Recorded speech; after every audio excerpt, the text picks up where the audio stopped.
कब होगा? आखिरकार ये वक्त आ ही गया है, क्योंकि हाल फिलहाल में उत्तर प्रदेश की शासन प्रशासन में एक बैठक होती है। ये बैठक एमएलसी श्रीचंद शर्मा के संरक्षण में होती है और ये खबरें निकलकर सामने आती है कि आगे के आने वाले 2 महीने के अंदर अंदर ही उत्तर प्रदेश के शिक्षा मित्रों की समस्याओं का हल हो जाएगा। सरकार काफी ज्यादा गंभीरता के साथ उत्तर प्रदेश के शिक्षा मित्रों की समस्याओं को ले रही है और बहुत जल्द ही उत्तर प्रदेश के शिक्षा मित्रों के मानदेय संबंधित जो समस्या थी वो हल होती हुई नजर आएगी।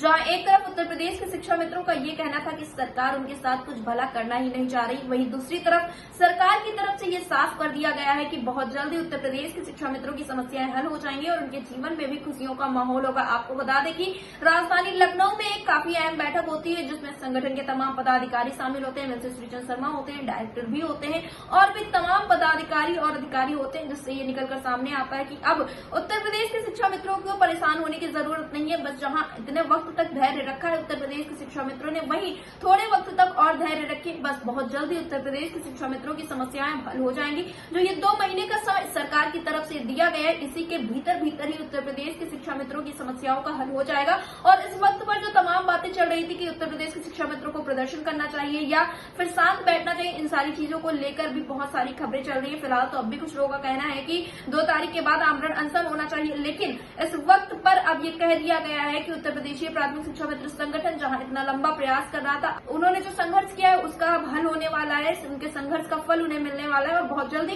उत्तर प्रदेश के शिक्षा मित्रों की समस्याएं हल हो जाएंगी। फिलहाल शासन प्रशासन में हुई इस बैठक के विषय में बताते हुए जिला अध्यक्ष सुधाकर तिवारी ने क्या कुछ कहा, आप भी सुनिए। सुधाकर जी, आपका हमारे चैनल रगड़ टीवी पे बहुत बहुत स्वागत है। सुधाकर जी, जिस तरह से देखने को मिला कि लगातार आप लोगों ने एक लंबा प्रयास किया, उसके बाद एक लंबे समय के बाद शासन प्रशासन से आप लोगों की एक मीटिंग हो पाई है, तो क्या कुछ चीजें निकलकर सामने आई हैं? आखिर क्या कुछ सरकार की तरफ से कहा गया है? आपके चैनल को बहुत बहुत धन्यवाद मधुलिका जी। और अभी जो है आदरणीय प्रदेश अध्यक्ष शिव कुमार शुक्ला जी के दिशा निर्देशन पर सारे लोग पैरवी कर रहे थे और आदरणीय श्री चंद शर्मा जी का जो संरक्षण प्राप्त है उसमें हम लोगों ने जो आगे की कार्रवाई की है, अपर सचिव महोदय से हमारा प्रादेशिक संगठन मिला है और उसके बाद वहां से ये आया है कि जो आगे की व्यवस्थाएं हैं वो आदरणीय मुख्यमंत्री जी पर निर्भर हैं।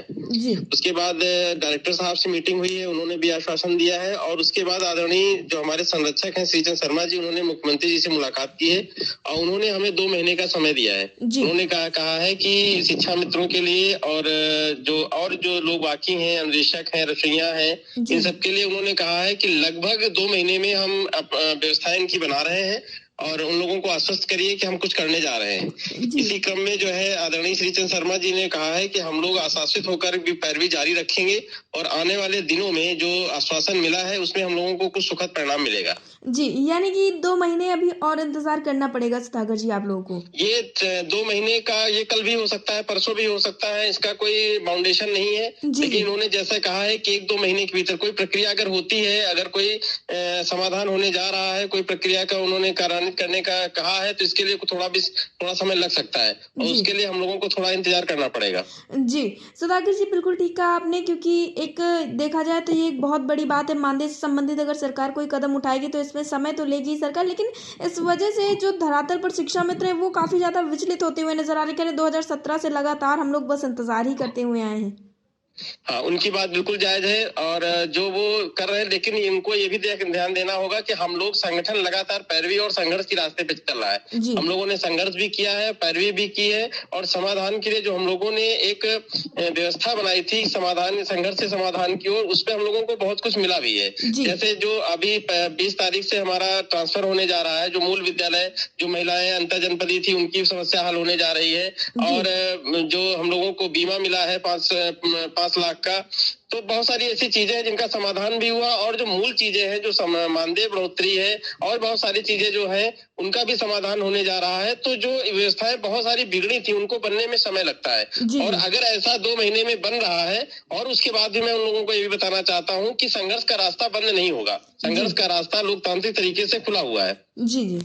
वो तो इस बात पर है कि अगर यदि हम लोगों को समाधान मिल जाता है तो संघर्ष जरूरी नहीं है, क्योंकि मौजूदा सरकार से हमको अपनी बात कहने की बाध्यता है और उनका करने का भी बाध्यता है। हम भी जी। अपनी बात कहेंगे, वो भी कहेंगे, वो भी करेंगे। करना उन्हीं को है, कहना हमको है। जी, तो जी। इसलिए हम लोगों का जो बातचीत का दौर है वो बंद नहीं होना चाहिए। हम बातचीत का दौर बंद नहीं कर सकते हैं, जी, लेकिन जी। अगर अपनी अपनी बातों पर वो खड़े नहीं उतरते हैं तो हम लोग तांत्रिक तरीके से अपनी बात आगे रखने के लिए स्वतंत्र हैं। जी, सुधाकर जी, अटल टीवी से जुड़ने के लिए धन्यवाद।